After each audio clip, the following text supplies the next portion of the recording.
আসসালামু আলাইকুম, hello everyone. আজকে একটা পেশেন্ট আমার কাছে আসছে, আমাদের এলাকারই। তো মূলত যখন ফার্স্টে আসছে তখন ওর গ্রোথ দেখে আমি খুব অবাক হয়ে গেছি। ওর কিছু টেস্ট আছে এখানে, তো হরমোন টেস্ট দেওয়া হয়েছে, হিমোগ্লোবিন টেস্ট দেওয়া হয়েছে, তারপরে এখানে আইজি সিরাম দেওয়া হয়েছে, অনেক এই গ্রোথের জন্য আর মাথা ব্যথার জন্য মূলত অনেকগুলো টেস্ট দেওয়া হয়েছে। এর মধ্যে দেখা গেছে যে অনেকগুলো হসপিটালও গেছে, কিন্তু কোনো ফলাফল পায়নি। আর গ্রোথ অনেকটাই কম।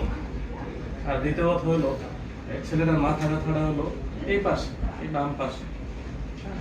তো আসলে আমরা শুনি যে ওর কি কি সমস্যা হয়, একটু ওর মুখ থেকে শুনি।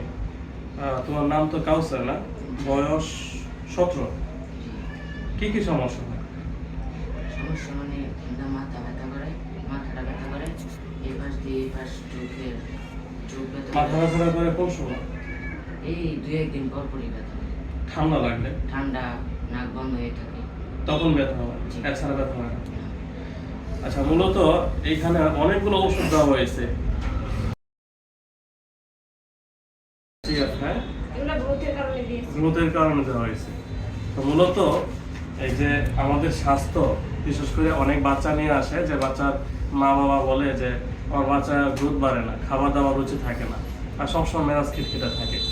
তো ভিডিও করার উদ্দেশ্য হলো যে ওর কিন্তু একটাই প্রবলেম, এটা লাস্ট একটা এক্সরে করানো হয়েছে, এক্সরেতে ধরা পড়ছে। এখানে লেখা আছে যে বিলিটাইল এইচআইটি, হাইপারট্রফি ইনফিরিয়র টার্বিনেট, অর্থাৎ নাকের মাংস বেড়ে গিয়ে ওর যখন হাড়টা একটু হাড়টা বাঁকা হয়ে গেছে।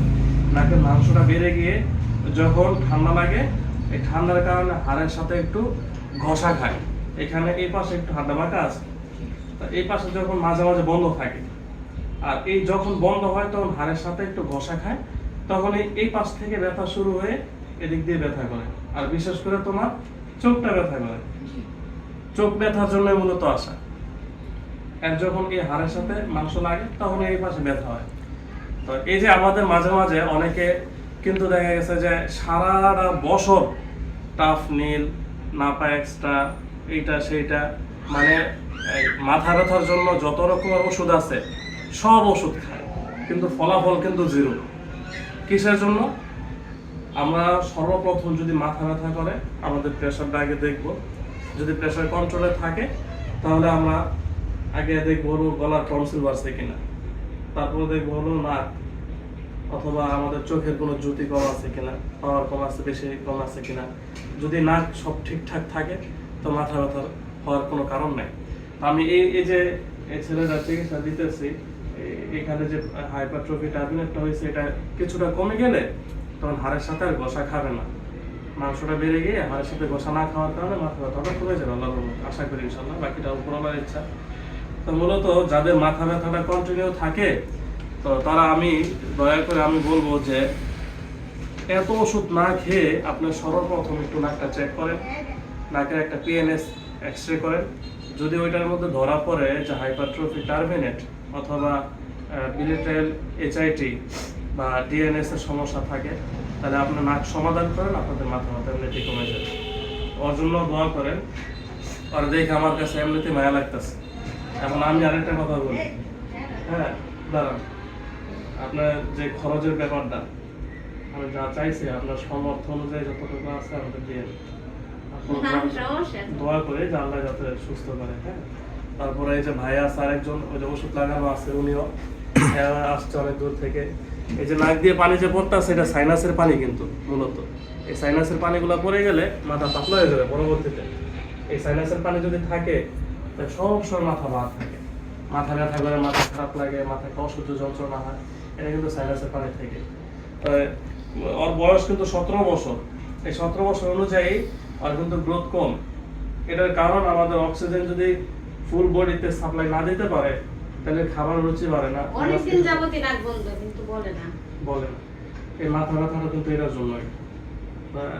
আমি এই ভিডিওটা করার উদ্দেশ্য হলো মানুষকে সচেতন করার জন্য, যে যাদের মাথা ব্যথা থাকে, তারা গ্রোথ কম, মেজাজ খিটখিটে থাকে, বাচ্চাদের বিশেষ করে শ্বাসটা রাগ হয়ে থাকে, আমরা অনেক সময় দেখা গেছে যে লং টাইম হোমিওপ্যাথি খাই, যদি আল্লাহর রহমতে হোমিওপ্যাথিতে কমে যায় তো কমলো, না কমলে দেখা গেছে যে আমরা এই যে স্প্রে ব্যবহার করি অথবা অ্যান্টিহিস্টামিন ওষুধ খাই, খেয়ে খেয়ে এটা কমায় রাখি।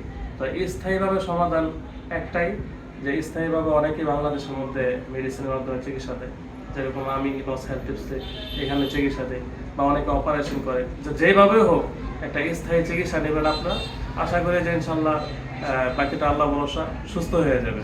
তবে এই সেট দিয়ে ওই যে কটন বার্ডের মধ্যে এসিড দিয়ে বিভিন্ন জায়গাতে একটু ক্ষতিগ্রস্ত করে ফেলে, এখানে নাকের ছিদ্র হয়ে যায়, এগুলো কিন্তু করেন না, তাহলে কিন্তু পরে বিপদ।